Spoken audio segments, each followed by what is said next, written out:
as soon as he goes inside the interview room, and Swami is mad at him. Swami shouts at him. Swami said, do you know why I didn't call you? Do you know why I didn't call you yesterday? And he says, no, Swami, no, Swami. Swami says, you didn't listen to me. You smoked again.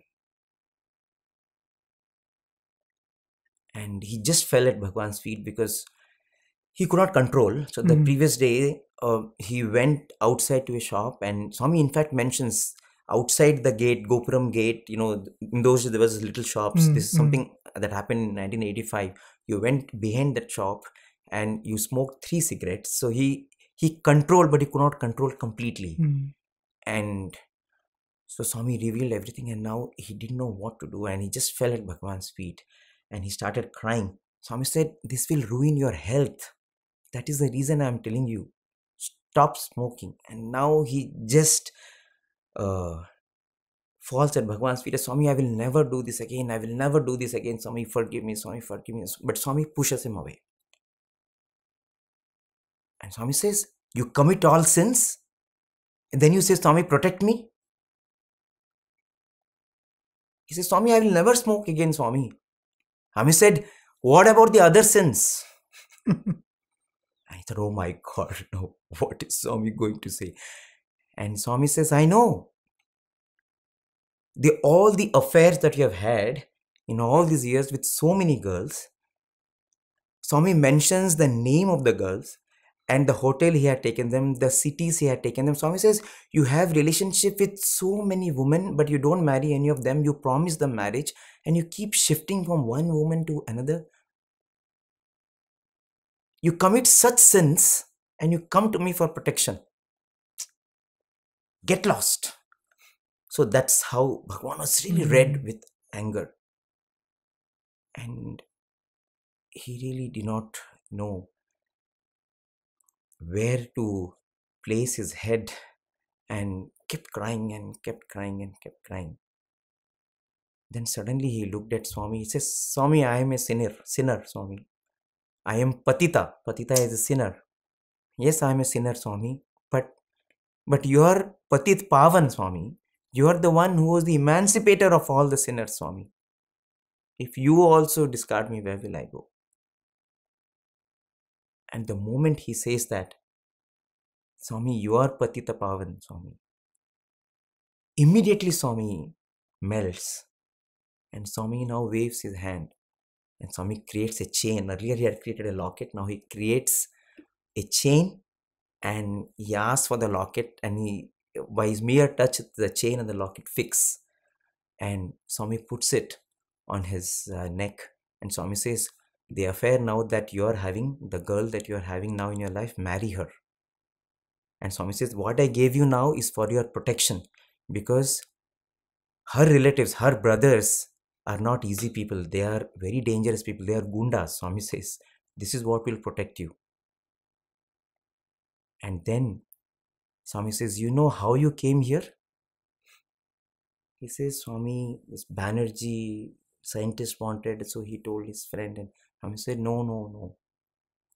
You have come here because all these years you have served your mother. Because of that act of him serving his mother, Bhagwan obliterated sort of everything that he had done, everything else that he had done, and gave him that opportunity to come near him. Swami said, because you have served your mother, you are here today. And then he says, Swami, mother is not well. Swami said, I know. She has stomach problems because she eats a lot of spicy food. She eats a lot of chilies. Ask her to take less chilies.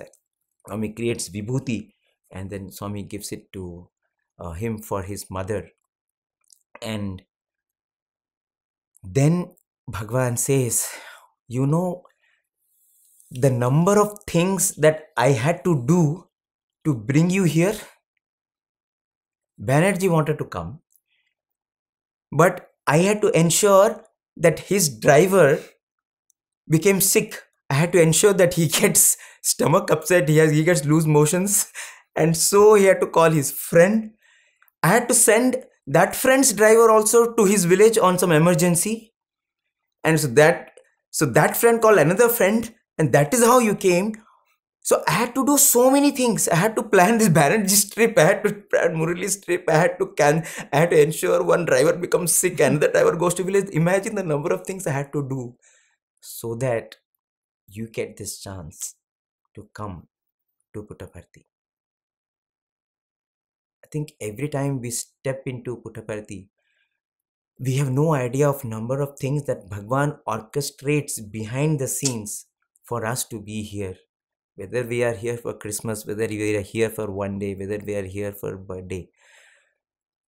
Unless His will is there, unless His grace is there, every spot on Mother Earth where the Avatar has set his foot is such a powerfully charged place that we cannot be in those spaces unless He wills.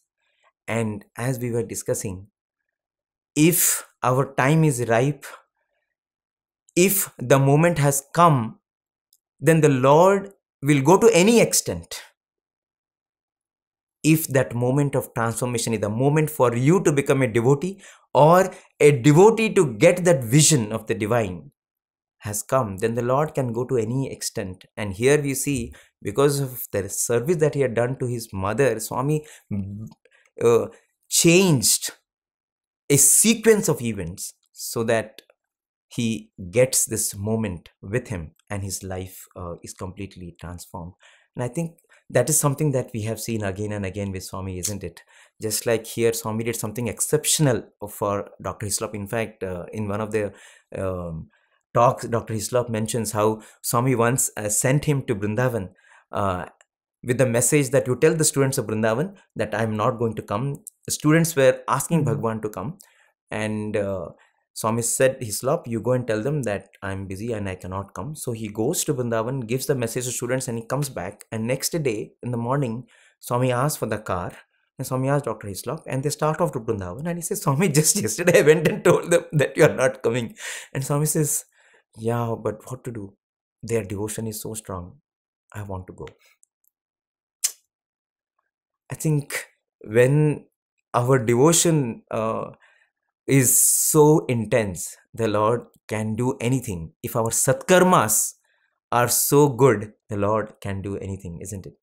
And the other lesson that you draw from whatever, any of the materializations that Swami's done, especially this, I wonder if really Hislop ever had a prayer that he wanted to see an object like this.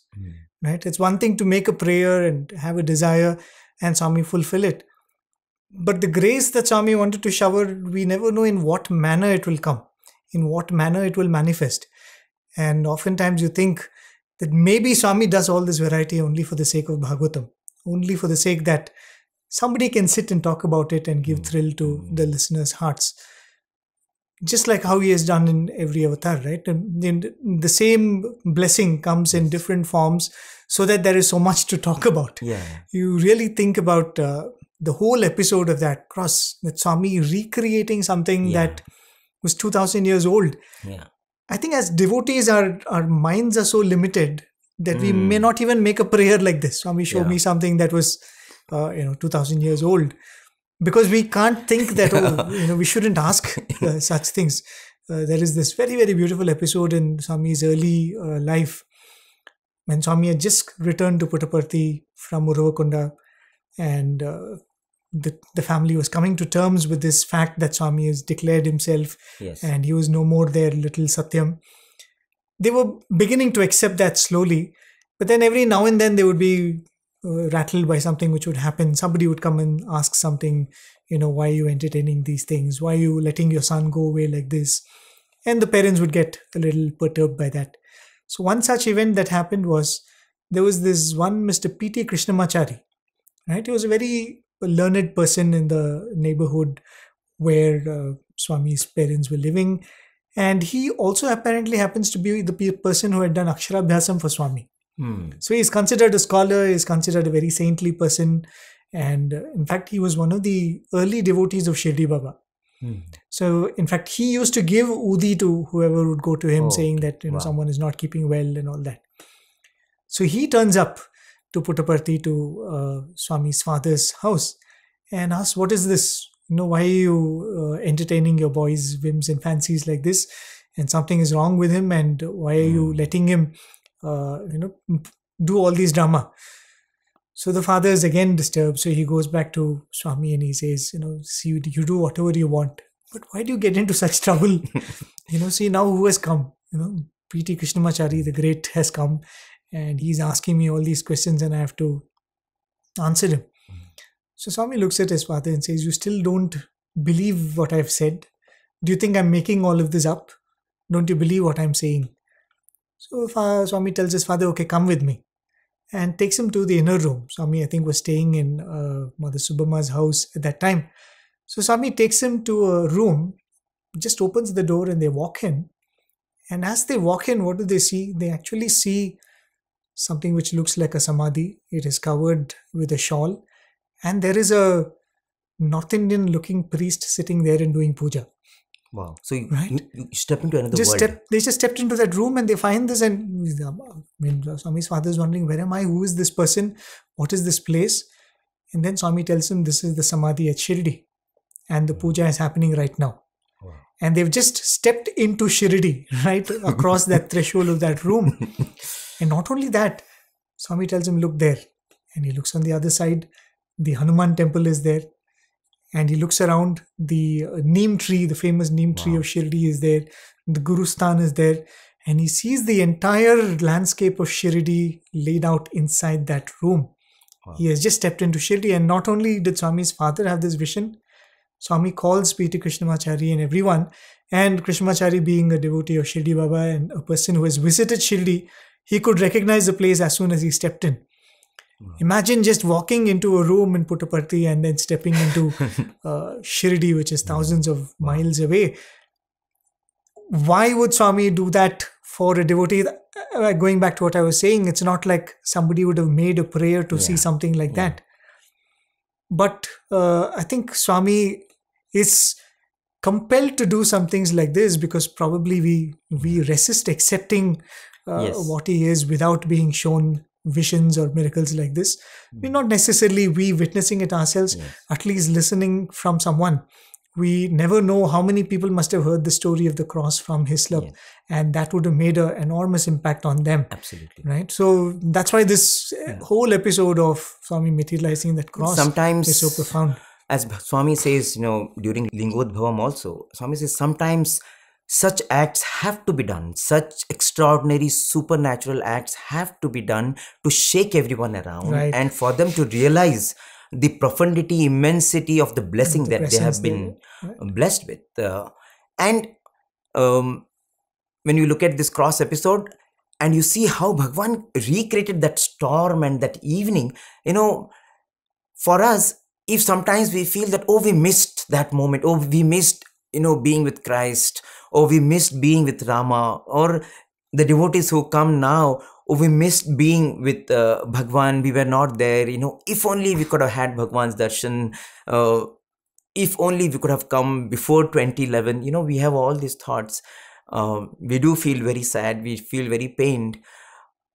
But what also becomes very clear from this episode is, you don't have to feel sad. You don't have to feel that you've lost anything when it comes to divine, because the divine is eternal and the divine can recreate anything at any time and can give you that experience as real as it was then.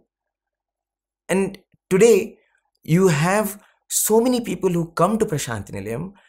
You talk to them about the experience that they have had sitting in Sai Kulwant, going to Samadhi, touching at the Samadhi, and you will really be so moved. It always feels like, is it any different? Other day, one person was sharing this story, which happened just a year after Bhagwan left his mortal coil, in the March of 2012. And is a very senior office bearer of Sathya Sai organization, Maharashtra. He had come for seva. And after he finished the service, 2 days were left, and he get this call from his home that his daughter-in-law suddenly went into labor, and she has delivered, a prematurely born baby, and the baby is not normal. The doctors have said that we don't know if the baby will survive. The baby is in ICU in a glass case. So it's a very, very critical emergency situation. And so they're asking him to return home. Mm-hmm. And this senior devotee, he thought that, even if I go, it will take me 2 days by train to go back. And the 2 days left for the seva to complete. Anyway, I'm going to be late. As well, I will complete my seva and then go. So he finished the seva, and after the seva formalities, closing formalities are over, because he is the one leading the organization. They all were given prasadam, vibhuti prasadam, and then the chance to go near Sannidhi.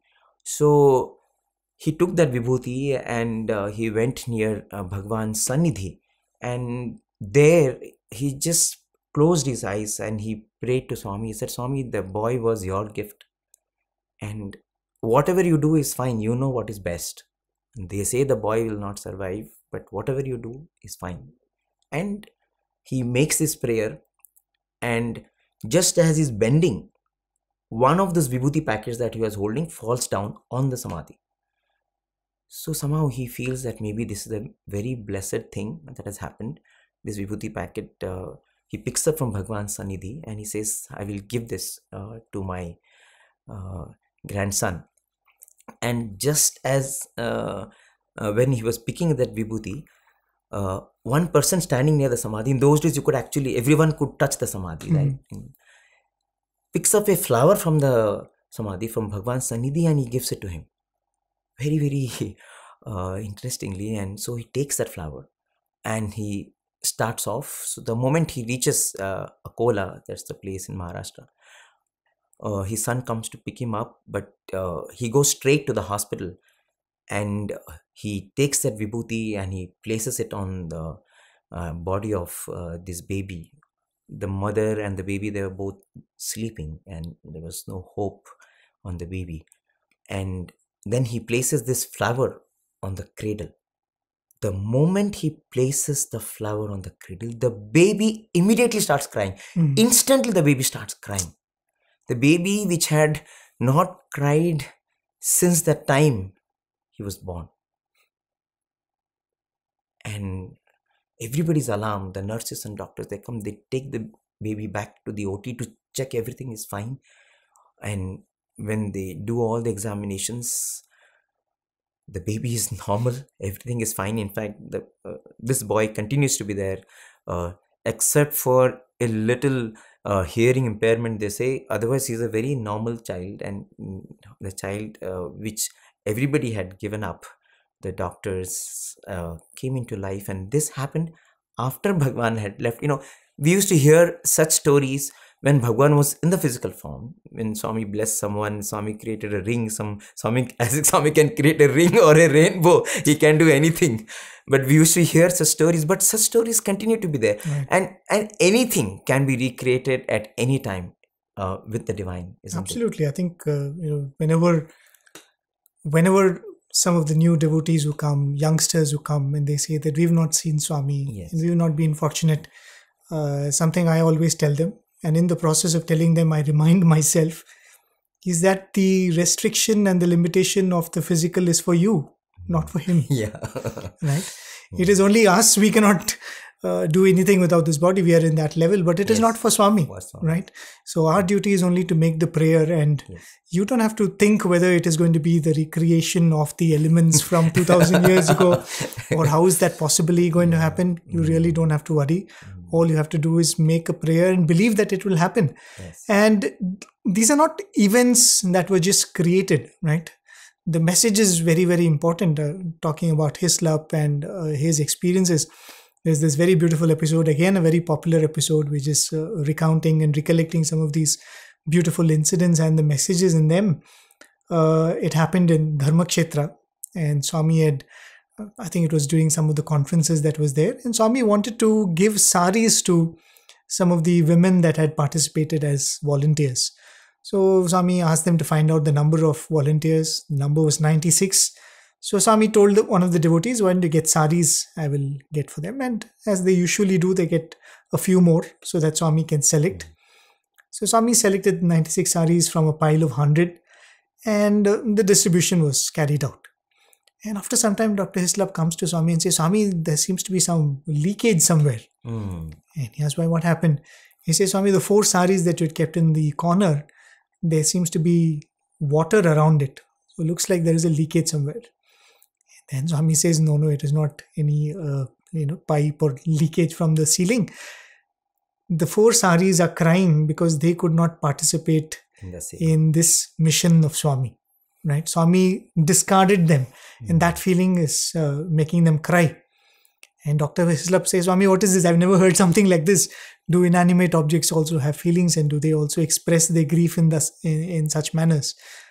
And Swami said, "Yes, it does happen. Haven't you heard the stories of the Rama Avatar and Krishna Avatar?" And then Swami tells him the story of the Govardhana Giri. Yes. Right? Like how it was one of the mountains during the Ramayana time, which was not selected to be part of the bridge. And then it starts crying. Rama is informed about it. And Rama sends word through the Vanaras saying, "Tell the mountain not to cry, because when I come next time, I will use it in my mission." And the next time he holds it up for 18 long days. And that is the Govardhana peak. Yes. So he narrates the whole story to this Western devotee, Dr. Hislop. And Hislop is, of course, so thrilled to hear this, because he's so fascinated. He goes over and over the episode and he says, "Swami, the same thing that happened in the time of Rama and Krishna is happening again." And he says the same drama is repeating again. And Swami pats him and Swami says, "It is also the same Rama and Krishna. Don't forget that." Right? Because these are not just events that are fancy and phenomenal. The message in that is, it is the same master. Right? We are praying to the same master. He is the same Lord who is going to bless that. And in fact, it is the same master, and because it is the same master, we get to know facts, we get to know the inside stories, we get to know about all these revelations that only the master can reveal, isn't it? In fact, just like only Bhagwan could materialize a cross and say that, this is from the same wood, and this is how Christ was. He had not eaten for 8 days. This is how the standard was. This is how his stomach was. This is how his face was. This is how his hair was. This is what he was wearing. And we have seen such revelations Bhagwan making about Rama, about Krishna. In fact, during one discourse when Swami is talking about Krishna, Swami says that Krishna used to have this yellow silk on his waist, and he used to have this ring of pearls on his neck, and he used to just take a kerchief and wrap it on his head like a turban. It was not as if he was wearing a crown all the time. Right. In fact, Swami tied that, asked for a towel from one of the students and tied it and showed this is how Krishna used to tie it. And Swami says, Vrindavan had a lot of peacock, so there would be feathers everywhere, peacock feathers. So once in a while he would pick up a feather and he would put it on the turban. It's not like every time he was having a feather on the turban. So there were and Swami also mentions that on the chest of Krishna there was a mole, and Swami says that is the Srivatsa. Swami says that is the mark of the avatar. Every avatar has this mark on the chest, and as Bhagwan narrates this, Swami says it is there for Sathya Sai also. So there are these curtain parting moments that Bhagwan has narrated. In fact, once when Swami was talking about Rama Avatar, and Swami was talking about how Rama left Ayodhya early hours in the morning, when people of Ayodhya were not allowing him to leave to go for the Vanvasa.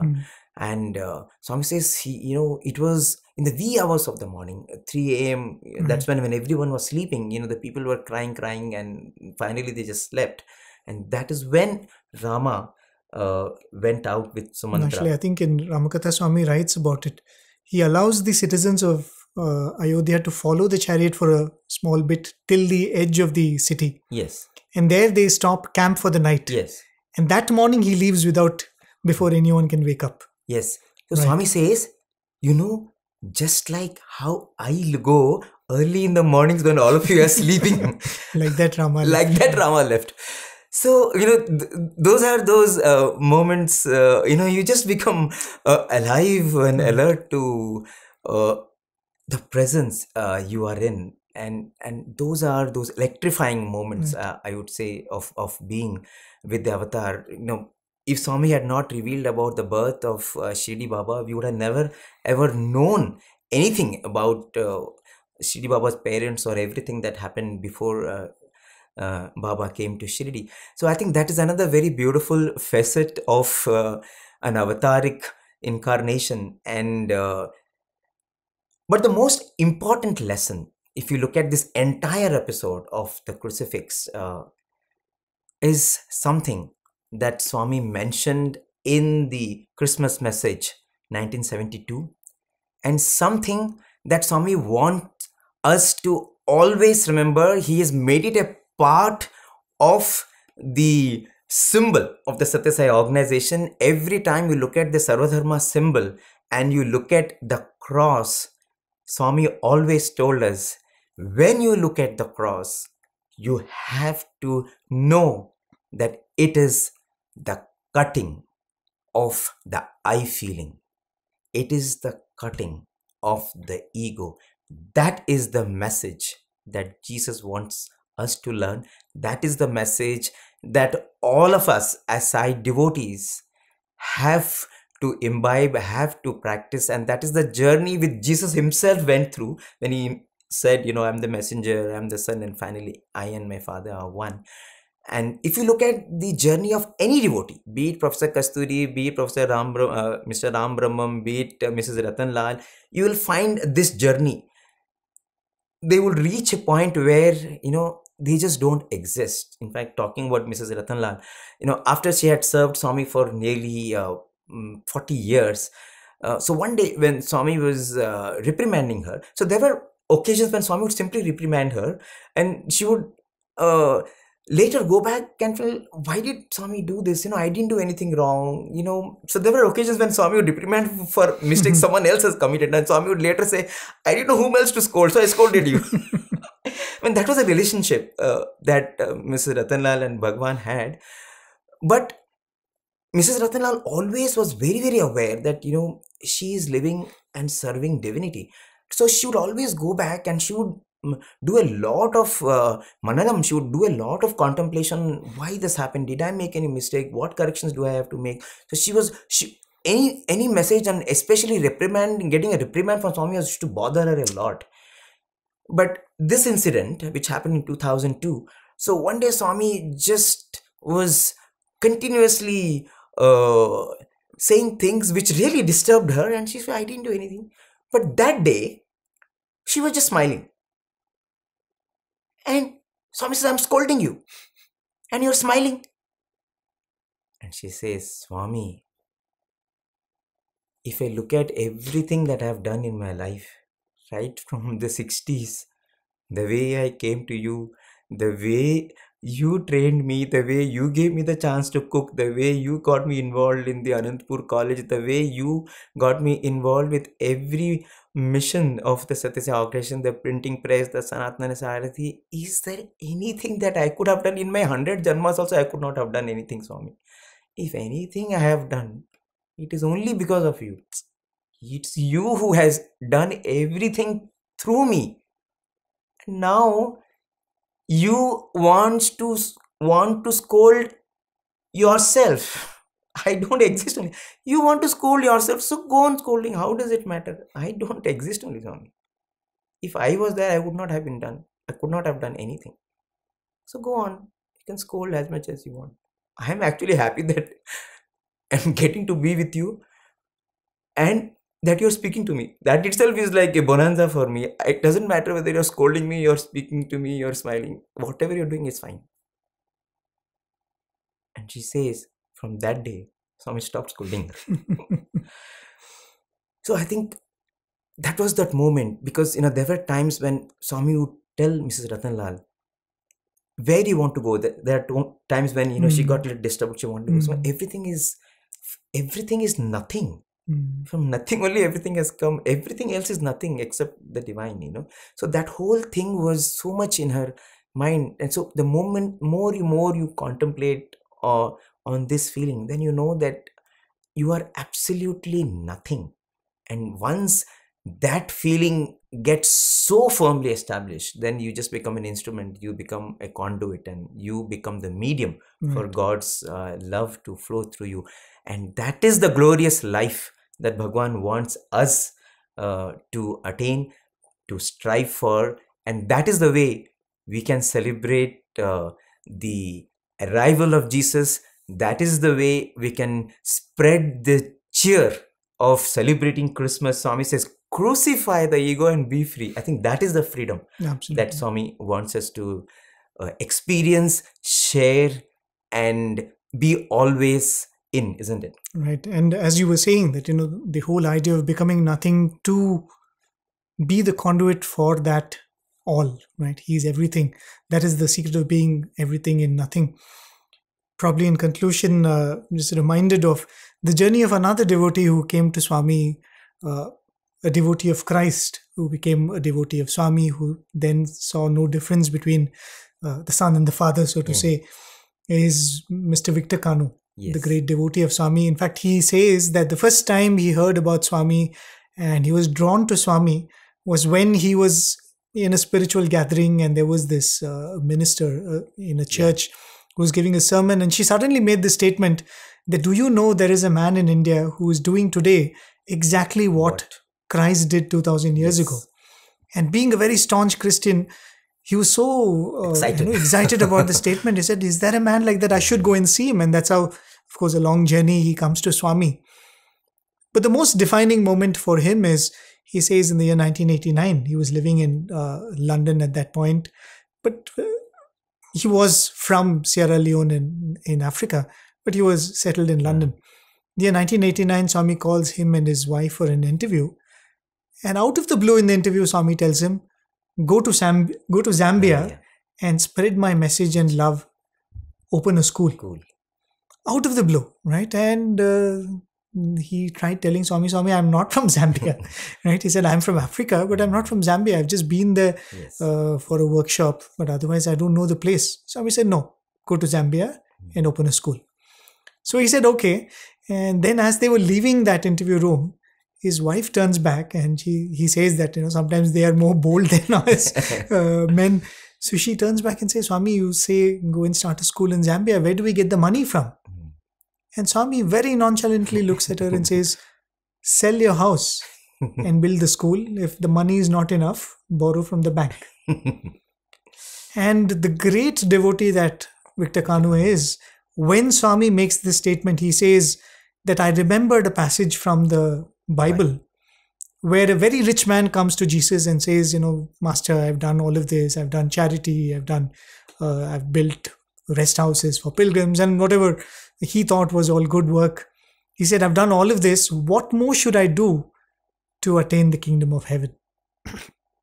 And Jesus looks at him and says, sell all your property, give it away to the poor, and follow me. And in the story in the Bible, the rich man runs away. And Victor Kanu remembers the story and he says, I cannot run away. Yes. I should not run away.